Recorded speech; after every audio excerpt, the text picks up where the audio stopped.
পাচ্ছ? হ্যাঁ জি ভাইয়া, তো আমাদের ছেলেগুলো শুরুতেই ভয় পেয়েছে। একটু কম বয়সী ছেলে সব, ওরাও তো সাহসী না, শিবিরের মতো না। কাল প্রাইভেট ভার্সিটি থেকে আমার নামবে যতটুকু শুনলাম। ডক্টর মোহাম্মদ ইউনূসের মতো খ্যাতিসম্পন্ন ব্যক্তিত্ব অন্তর্বর্তী সরকার চালালেও উপদেষ্টাদের নিয়ে প্রশ্ন তৈরি হয়েছে বলে মন্তব্য করেছেন গণ অধিকার পরিষদের সভাপতি নুরুল হক নূর। বা আমাদের দেশ কাউকে লিজ দেবো, তাহলে আমার ক্ষমতা থাকার কোনো অসুবিধা নেই, আমি যাই ইচ্ছেটা। তারা সেন্ট মার্টিন চায়, বাংলাদেশকে চায়। বিষয় না এটা, তারপর আমি একটু বলি।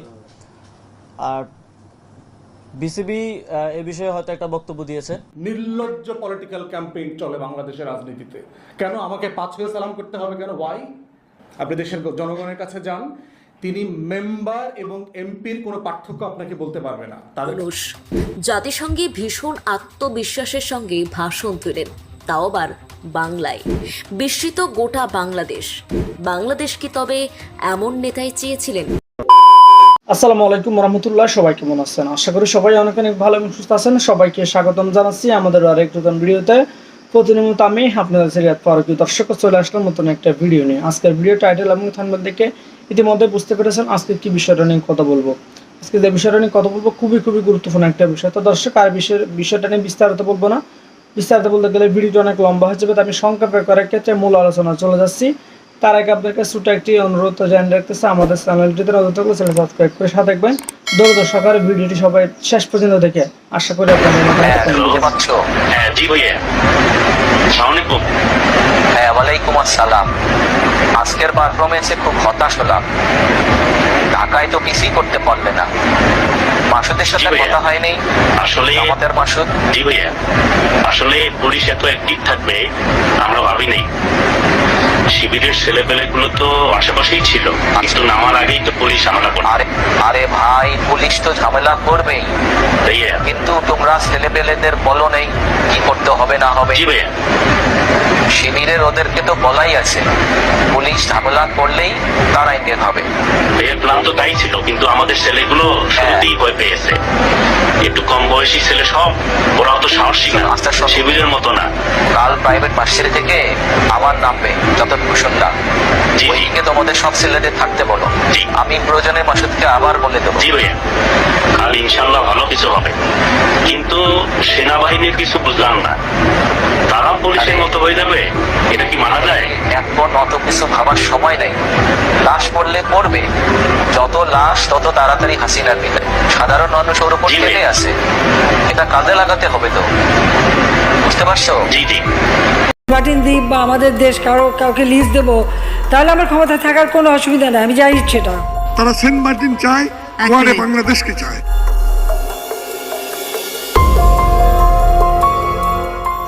জুলাই আগস্টের ছাত্র জনতা আন্দোলনে ক্ষমতাচ্যুত প্রধানমন্ত্রী শেখ হাসিনা এর আগে পরে বেশ কয়েকবার অভিযোগ করেন তাকে উৎখাতের পেছনে যুক্তরাষ্ট্রের মতো বিদেশি শক্তির হাত আছে। ওই সেন্ট মার্টিন দ্বীপ বা আমাদের দেশ কাউকে লিজ দেবো, তাহলে আমার ক্ষমতা থাকার কোনো অসুবিধা নেই, আমি যাই ইচ্ছেটা। তারা নিজেদের কাজে ব্যবহারের জন্য সেন্ট মার্টিন দ্বীপ এবং বঙ্গোপসাগরে বাংলাদেশের অংশের নিয়ন্ত্রণ নিতে চেয়েছিল, যা তিনি দেননি।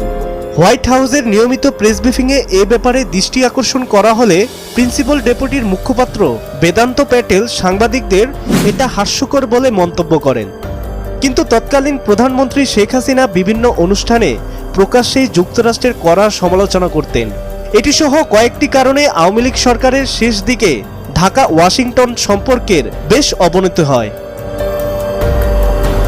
এই প্রেক্ষাপটে জাতিসংঘের সাধারণ অধিবেশনে অংশ নিতে অন্তর্বর্তী সরকারের প্রধান উপদেষ্টা অধ্যাপক ডক্টর মোহাম্মদ ইউনূসের সদ্য সমাপ্ত যুক্তরাষ্ট্র সফরটিকে নানা কারণে গুরুত্বপূর্ণ হিসেবে দেখছেন আন্তর্জাতিক সম্পর্ক বিশ্লেষকরা। তারা বলছেন যুক্তরাষ্ট্র, ইউরোপীয় ইউনিয়ন সহ পশ্চিমা দেশগুলোর সঙ্গে বাংলাদেশের এক প্রকার সম্পর্কের যে টানাপোড়েন চলছিল, এই সফরে তা অনেকটাই কেটেছে। সফরে অধ্যাপক ইউনূস মার্কিন প্রেসিডেন্ট জো বাইডেন সহ 12টি দেশের সরকার ও রাষ্ট্রপ্রধান সহ বিভিন্ন আন্তর্জাতিক সংস্থার প্রধানের সঙ্গে সাক্ষাৎ করেন এবং সাইডলাইনে 40 বৈঠকে অংশ নেন। জাতিসংঘ সাধারণ পরিষদের সাইডলাইনে বিশ্বব্যাংক প্রধানের সঙ্গে তার বৈঠকটি এ সময় বাংলাদেশের অন্তর্বর্তী সরকারের নেওয়া সংস্কারমূলক কাজের জন্য বেশ ভূমিকা রাখবে, কারণ বিশ্বব্যাংক বাংলাদেশকে $3.5 বিলিয়ন সহায়তার ঘোষণা দিয়েছে। এছাড়া যুক্তরাষ্ট্রের প্রেসিডেন্ট জো বাইডেন ছাড়াও পররাষ্ট্রমন্ত্রী অ্যান্টনি ব্লিনকেনের সঙ্গে বৈঠকে দুই দেশের মধ্যে অর্থনৈতিক সহযোগিতা ও বাংলাদেশ থেকে অর্থ পাচার হওয়া অর্থ পুনরুদ্ধার সহ বিভিন্ন বিষয়ে আলোচনা হয়। বৈঠকে বাংলাদেশ থেকে পাচার হওয়া অর্থ ফেরত আনার ক্ষেত্রে যুক্তরাষ্ট্র বাংলাদেশকে সহযোগিতারও আশ্বাস দিয়েছে। এছাড়া বাংলাদেশকে $200 মিলিয়ন সহায়তা দিচ্ছে যুক্তরাষ্ট্রের আন্তর্জাতিক সংস্থা United states agency for international development. এদিকে চীনের পররাষ্ট্রমন্ত্রী ওয়াং ইর সঙ্গে বৈঠক হয় বাংলাদেশের প্রধান উপদেষ্টার। এ সময় বাংলাদেশের সঙ্গে অর্থনৈতিক সম্পর্ক আরও গভীর করার ঘোষণা দেয় দেশটি। আন্তর্জাতিক সম্পর্ক বিশ্লেষক হুমায়ুন কবির বলেন, চীন নবায়নযোগ্য জ্বালানি সহ অন্যান্য বিষয়ে বাংলাদেশকে সহযোগিতা করতে আগ্রহ প্রকাশ করেছে। এছাড়া অর্থনৈতিক সংস্কারে আন্তর্জাতিক সম্প্রদায়ের প্রতিশ্রুতি সহ নানা কারণে এই সফরটিকে গুরুত্বপূর্ণ হিসাবে দেখছেন বিশ্লেষকরা। যদিও আজকের বিষয় না এটা, তারপর আমি একটু বলি। আর বিসিবি এ বিষয়ে হয়তো একটা বক্তব্য দিয়েছে এবং রাষ্ট্রের জায়গা থেকে রাষ্ট্র প্রত্যেক নাগরিককেই নিরাপত্তা দিতে বাধ্য, এবং সেটা আমরা তো অবশ্যই করব। এখানে সাকিব আল হাসানের পরিচয় দুইটা, এটা আমাদের মনে রাখতে হবে। খেলোয়াড় হিসেবে একটা পরিচয়, আরেকটা হচ্ছে ওনার রাজনৈতিক পরিচয়।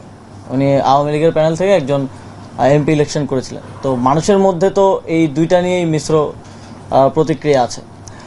এখন খেলোয়াড় হিসেবে আমাদের একজন খেলোয়াড়কে যতটুকু নিরাপত্তা আমাদের দেওয়ার দায়িত্ব, সেটা অবশ্যই আমরা দিব। তিনি দেশে আসলে আমরা সেটা দিব, এবং তার নামে যে মামলাটা হয়েছে, হত্যা মামলা, সেটার বিষয়ে আমরা ইতিমধ্যেই বলেছি, ইতিমধ্যে আইন মন্ত্রণালয়ও বলেছে যে সংশ্লিষ্টতা প্রাথমিকভাবেই নামটা বাদ দেওয়া হবে। কিন্তু ওনার রাজনৈতিক পরিচয়ের কারণে জনগণের মধ্যে যদি ক্ষোভ থাকে, তাহলে মনে করেন আমার নিরাপত্তার জন্য কয়জন, 5 জন পুলিশ কনস্টেবল থাকে আর একজন গানম্যান থাকে। আমার উপরে যদি দেশের 16 কোটি জনগণের, লেটসে 10 কোটি জনগণের যদি ক্ষোভ থাকে, তাহলে এই 5-6 জন আমাকে কি নিরাপত্তা দিবে? আমারও তো সেক্ষেত্রে নিরাপত্তার সুযোগ নেই। তো সেক্ষেত্রে জনগণের যদি কোথাও ক্ষোভ থাকে, সেটাকে তো আমাকেই রিডিউস করতে হবে আমার কথা দিয়ে। তো আমার মনে হয় যে ওনাকে ওনার জায়গাটা পরিষ্কার করা প্রয়োজন, রাজনৈতিক জায়গা থেকে ওনার যে রাজনৈতিক অবস্থান সেটা নিয়েও কথা বলা প্রয়োজন। অলরেডি মাশরাফি বিন মুর্তজা বোধহয় কথা বলেছেন সেই বিষয়টি নিয়ে। তো জনগণের পক্ষ থেকে যদি নিরাপত্তা ঝুঁকি থাকে, সেটা কেউই কাউকে আসলে দিতে পারবে না। শেখ হাসিনাকেও তো নিরাপত্তা দেওয়া যায়নি, তাকে দেশ ছেড়ে পালাতে হয়েছে। তো সেই জায়গাটা, রাজনৈতিক বিষয়টা পরিষ্কার করা প্রয়োজন বলে আমি মনে করি। কিন্তু একজন খেলোয়াড় হিসেবে আমাদের প্রত্যেক খেলোয়াড়কে নিরাপত্তা দেয়াই আমাদের দায়িত্ব, এবং সেই দায়িত্বটা আমরা পালন করব। নির্লজ্জ পলিটিক্যাল ক্যাম্পেইন চলে বাংলাদেশের রাজনীতিতে। কেন আমাকে 5 হয়ে সালাম করতে হবে কেন? ওয়াই? আপনি দেশের জনগণের কাছে যান, তিনি মেম্বার এবং এমপির কোনো পার্থক্য আপনাকে বলতে পারবে না। তাদের কাছে পার্থক্যটা হচ্ছে, একটা ইউনিয়ন পরিষদের মেম্বার মানে হলো সে একটা ছোট রাস্তা করতে পারবে, ধরেন 5 মিটারের একটা রাস্তা। চেয়ারম্যান মানে কি? সে একটা 10 মিটারের রাস্তা করতে পারবে। উপজেলা পরিষদের চেয়ারম্যান মানে কি? সে একটা আধা মাইলের রাস্তা আপনাকে করে দিতে পারবে। এমপি মানে কি? সে আপনাকে 5 কিলোমিটার রাস্তা করে দিতে পারবে। আর প্রধানমন্ত্রী মানে হলো সে আপনাকে একটা পদ্মা সেতু করে দেবে। এই হইল মেম্বার থেকে এমপি পর্যন্ত আমাদের রাজনীতির বুঝ। এটা কি 51 বছর আগে, 52 বছর আগে শুরু করলে পারতাম না এই মানসিকতাটা চেঞ্জ করতে? সার্টেনলি পারতাম। রেভলিউশনারি নেশন প্রত্যেকে করেছে, 2 জেনারেশন 3 জেনারেশনে সফিস্টিকেটেড নেশন হয়ে গেছে।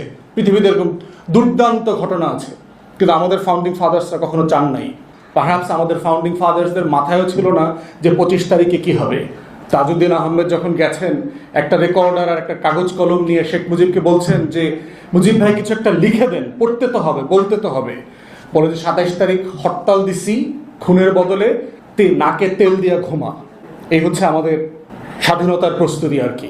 এটা তো লেনদেনের ব্যাপার, যে আমি প্রতিনিধি হিসেবে দাঁড়াতে চাচ্ছি, আমি নির্বাচিত হলে আপনার জন্য আমি এইটা ডেলিভার করব। আর আপনি কি পাবেন সেটা আপনি বুঝে নেন। আপনি আমাকে বিশ্বাস করতে পারছেন কিনা যেটা ডেলিভার করবার ক্যাপাসিটি আমার আছে কিনা। ডক্টর মোহাম্মদ ইউনূসের মতো খ্যাতিসম্পন্ন ব্যক্তিত্ব অন্তর্বর্তী সরকার চালালেও উপদেষ্টাদের নিয়ে প্রশ্ন তৈরি হয়েছে বলে মন্তব্য করেছেন গণ অধিকার পরিষদের সভাপতি নুরুল হক নূর। রাজনৈতিক দলগুলোর কথা না শুনলে তাদের সরাতে সময় লাগবে না, প্রয়োজনে 1 মাস পর থেকে আন্দোলন শুরুর হুঁশিয়ারিও দিয়েছেন তিনি। শনিবার বিকেলে ঢাকা রিপোর্টার্স ইউনিটিতে এক আলোচনা সভায় তিনি আরও বলেন,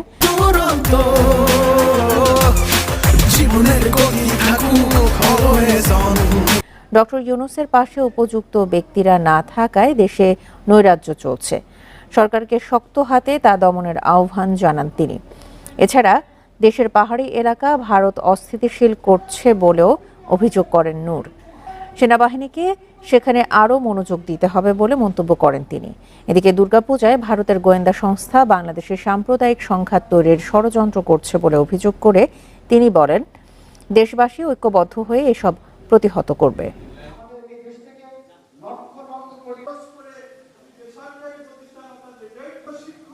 সরকার পতন করাই দিয়েছে আমরা, এখন আপনারা এনজিও মার্কা সরকার করে আপনারা ভাগ বাটোয়ারার ক্ষেত্র বসাবেন।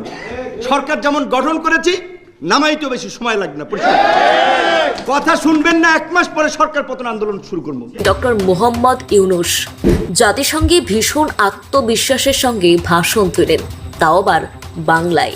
বিস্মিত গোটা বাংলাদেশ। বাংলাদেশ কি তবে এমন নেতাই চেয়েছিলেন? বিশ্বমঞ্চে বারংবার বাংলায় ডক্টর মোহাম্মদ ইউনূস বললেন, আজ বাংলাদেশ যে পরিবর্তন দেখছে তার দাবিদার একমাত্র বাংলাদেশের ছাত্র জনতা। বাংলাদেশের গণ অভ্যুত্থান গোটা বিশ্বের নজির তৈরি করেছে। গণতন্ত্রের নতুন স্বপ্ন দেখালেন তিনি, শুধু বাংলাদেশকে নয় গোটা বিশ্বকে। বিশ্ব নেতাদের উদ্দেশ্যে জানিয়ে দিলেন ভবিষ্যতের পৃথিবী কেমন হবে। তবে কি সত্যি সত্যি বাংলাদেশ থেকে স্বৈরাচার, অগণতান্ত্রিক এই শব্দগুলি একদমই উঠে যাবে? কোন সংকল্পে চলতে চাইছেন ডক্টর ইউনূস? হঠাৎ কেনই বা বলে বসলেন বাংলাদেশ একটা সময় দায়িত্বশীল জাতির মর্যাদায় উন্নীত হবে? তার মাস্টার প্ল্যানটা ঠিক কি? জাতিসংঘের ভাষণে ডক্টর ইউনূসের বলা কথাগুলোই আগামী বাংলাদেশের মূল নীতি। কি বলছে পর্যবেক্ষক মহল? বাংলাদেশের গণতান্ত্রিক লড়াইয়ের সঙ্গে মিশিয়ে দিলেন গোটা বিশ্বের গণতন্ত্রকে। ফিলিস্তিনি গাজা ইস্যুতে ডক্টর ইউনূসের স্ট্যান্ড পয়েন্টটা ঠিক কি? তিনি কি বাংলাদেশের চোখেই দেখছেন ফিলিস্তিনকে? গণতন্ত্র পুনরুদ্ধারে ঠিক কোন কোন কার্যক্রম করতে চলেছেন যা বাংলাদেশকে আমূল বদলে দেবে? হয়ে দেখবে গোটা বিশ্ব। বৈষম্য বিরোধী আন্দোলন থেকে পর্যায়ক্রমে গণ আন্দোলন, সারা পৃথিবী অবাক দৃষ্টিতে দেখেছে এশিয়ার এই দেশকে। কিভাবে বাংলাদেশের মানুষ একনায়কতন্ত্র, নিপীড়ন, বৈষম্য, অবিচার, দুর্নীতির বিরুদ্ধে রুখে দাঁড়িয়েছেন, সেই সংগ্রামের কথা জাতিসংঘে তুলে ধরলেন ডক্টর ইউনূস। তবে কি আগামী দিনে বাংলাদেশ গোটা বিশ্বের কাছে বড় বার্তা বহন করবে?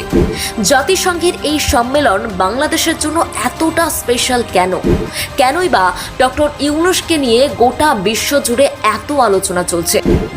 যদি বলেন গণ অভ্যুত্থান আর তার পট পরিবর্তনের জন্যই এত চর্চায়, কিন্তু কই, আগেও তো বিশ্বের বহু দেশে এমন গণ অভ্যুত্থান হয়েছে। তাহলে দেখে দেখে বাংলাদেশই এত প্রায়োরিটি পাচ্ছে কেন?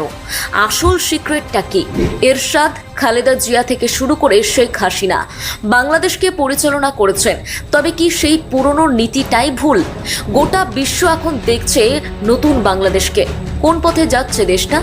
পরিবর্তিত বাংলাদেশের খোল নলছেটা ঠিক কেমন হবে জানিয়ে দিলেন ডক্টর ইউনূস।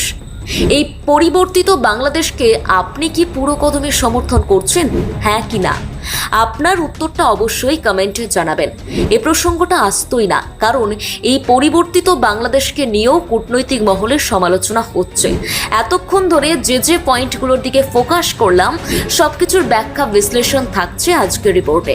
গণতন্ত্রের নতুন যাত্রা শুরু করছে বাংলাদেশ, আর সেখানে গোটা বিশ্বকে পাশে চাইছেন অন্তর্বর্তী সরকার প্রধান উপদেষ্টা ডক্টর ইউনূস। সম্প্রতি জাতিসংঘের সাধারণ পরিষদের অধিবেশনে ভাষণের সময় আগামী বাংলাদেশ কেমন হবে, কোন রূপরেখায় বাংলাদেশ চলতে চলেছে তার পুরো রোড ম্যাপটাই তুলে ধরেছেন তিনি, এমনটাই মনে করছে পর্যবেক্ষক মহল। নিউ ইয়র্কে তার বলা প্রত্যেকটা কথা শুনে বিস্মিত বাংলাদেশ।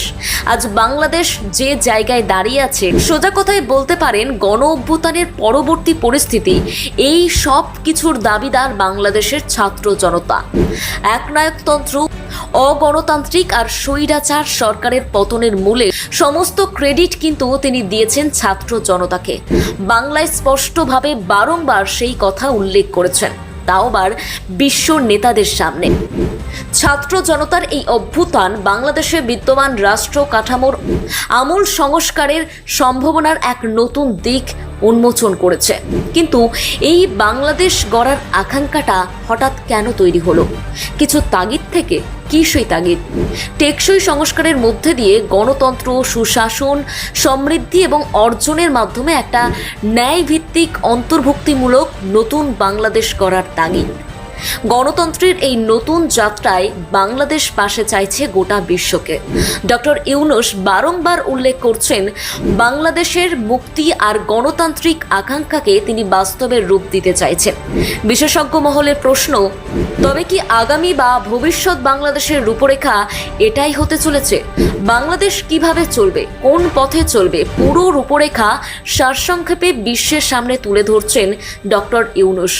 তাহলে কি সত্যি এতদিন বাংলাদেশ একটা স্বৈরতান্ত্রিক কাঠামোর মধ্যে আটকে পড়েছিল, যেটা নিয়ে বারংবার সমালোচনা হচ্ছে? সেটা শেখ হাসিনা বলুন, এরশাদ বলুন কিংবা খালেদা জিয়া, বাংলাদেশ এখন নতুন পথে চলতে চাইছে। আর সেই নতুন বাংলাদেশের স্বপ্ন দেখাচ্ছেন ডক্টর ইউনূস। আবার ভালোর দিকও যেমন রয়েছে, খারাপের দিকও রয়েছে।